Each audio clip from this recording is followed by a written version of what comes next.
उसके अंदर हमने पुलिस वेलफेयर फ़ंड का जो बैलेंस था वो इस MOU से पहले और इस MOU के बाद का हमने वो मंगवाया, और RPO साहब ने हमें ये बात वाज़े की कि इसके अंदर हुकूमत पंजाब का, पुलिस का एक पाई भी इन्वॉल्व नहीं है, जो बड़ी तसल्ली बख्श चीज़ थी।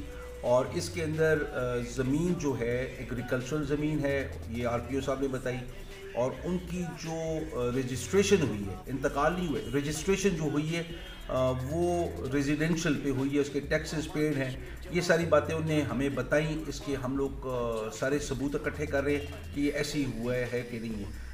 एक अच्छी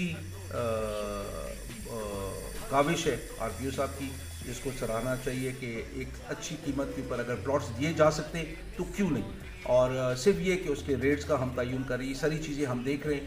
और अभी 18 तारीख के बाद दोबारा इसका अगला तारीख हम इनको देंगे, अगली तारीख देंगे इंक्वायरी की, और इंशाल्लाह ताला उम्मीद है कि हम इसको रैप अप कर देंगे। पंजाब पुलिस